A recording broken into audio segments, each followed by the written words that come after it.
Hola, ¿qué tal? Ya estamos de vuelta con estos enfrentamientos de 1 contra 1. Y es que, representando al equipo Fuego, tenemos a un hombre que fue MVP de los mundiales en 2014. Tenemos a Mata!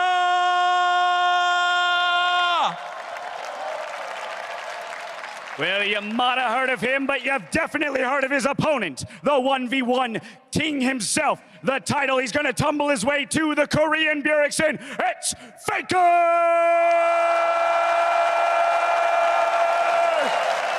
Some robots!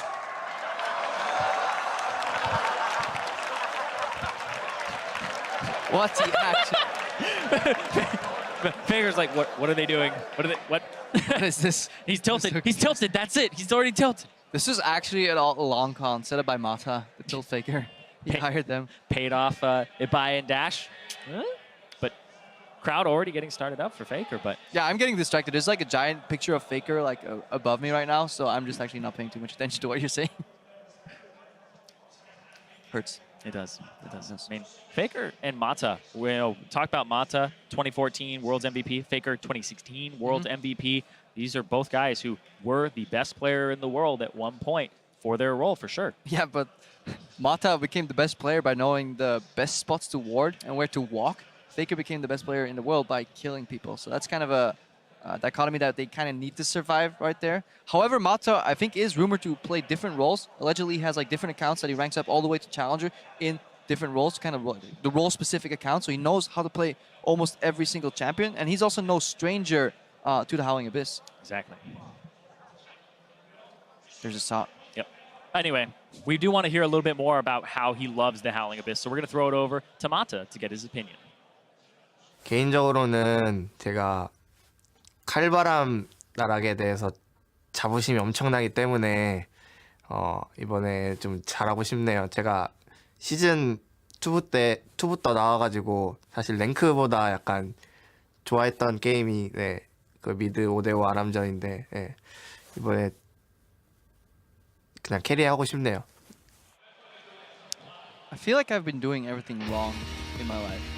Yeah, that last thing we did wasn't very good. I mean, except for the really awkward toss. So like, I've told myself I'm too old to play the game. 28-year-old guy wins only sin. I focus so much on rank, calling like ARAM a waste of time. And the best support in the world says ever since season 2, he's kind of just playing ARAMs all the time. He likes it more than rank. So maybe that's the approach. Oh, yeah! Let's go! Oh, they actually did.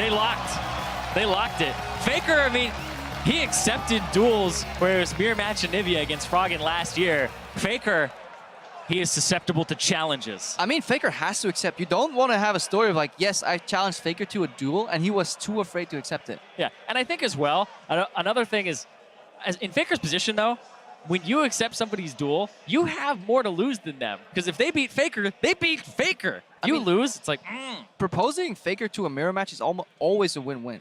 Yeah. If he denies, you actually have a story where you won a little bit, and if not, it's still on your terms. Like, it's the best shot you have to win. Exactly. And if you lose against Faker, nobody's going to hold that against you, right? And that's actually a big problem with being the #1, is you have nobody to really chase anymore. And Faker, though, up against Mata, this is really interesting, because why would it be Yasuo?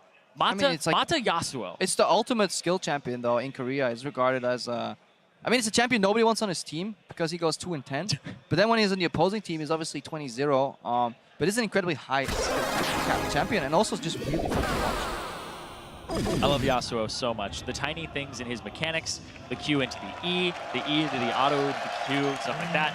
It's really cool. And then there's a lot of great tricks, too, where you can like spin on a minion before R-ing. Yeah, Mata's running 1% crit.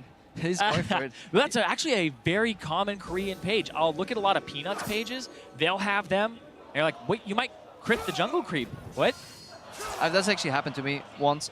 Actually, it happened in the OGN finals. Is that why you lost? We lost for many more reasons than that, but that was actually 1% crit. That's the story I'm going to tell. I stole a red buff because my jungle crit right before the last auto attack. That's what happened on a live game, and then we tilted a tiny bit. So who'd you give the red buff over to? I was Soraka. Like, he had red buff Soraka. And like, anyways, doesn't really matter. Okay. Old story. Faker versus Mata. Faker is not running the 1% crit, so RNG gods have to be with Mata for once. So this is the matchup that I will usually play on the 1v1 map, I'll just play Yasuo every time that I can, because otherwise I can only feed 1 kill. You can't go to 0-8. It prevents me from doing that. But every time you miss a Q, it's actually a big deal in this matchup. Yeah, it's about lining up the Qs to hit both minions and honestly the enemy Yasuo. Mata got pressured first because he really didn't feel comfortable trading against Faker. Faker standing on the outside of turret range here, so every time Mata walks up, he can at least get a Q in the face. He wants to stack it up. It's a very micro-heavy matchup, but you really want to click really right next to your champion. Faker's still level 1. Oh, Faker might be done. He has to get out. That was a really good trade by Mata. Got him again! Tower shot. Ignite. One more. God! Mata takes down Faker. And he takes over the Spanish crowd. I think I'm trying to break this down. It all goes back to the Q that Faker used after the first wave. The crowd is in love with this. Oh, Faker again. Mirror match. The opponent's terms goes down. Team Ice. Ooh. I mean, yeah, Faker used the Q when he turned around into the thin air, and Mata just rushed for that first minion, got level 2, and then went so aggressive on Faker that Faker never got access to that dying creep. Borderline level 2 right there. Obviously, it's the 7th creep that levels you up, so the first melee minion of the second wave. Faker should have been there quicker because he had the push. Yeah, well, the thing is, Faker got the push on him, and when the minions actually create a nice line for the Yasuo, you have more chase down. You have a longer lane to actually make the Yasuo run down. So being underneath your turret in a mirror match like this isn't necessarily the worst thing, because they have to keep running from you. You get an E on them. Mata did it really well. He walked alongside his creep to his zone, but even then, the waves are still going to meet in the middle. So in essence, it wouldn't matter. It was just the decision-making. I think Mata had his Q up sooner, which allowed him to take down that creep much faster. I want to see it again. I want to see it in almost like long form. Because this is the end, and we obviously know how we got here. It actually takes quite some stones to go in here as well, taking a turn shot voluntarily, but then dancing out. Even didn't have the ignite as well. The focus there, the half joy. You can see he landed. That's where it's like he landed the knock-up. Faker's like, I always hated 1v1s anyways. Oh. Team Ice, though, coming up big today so far. I mean, Yankees is hoping.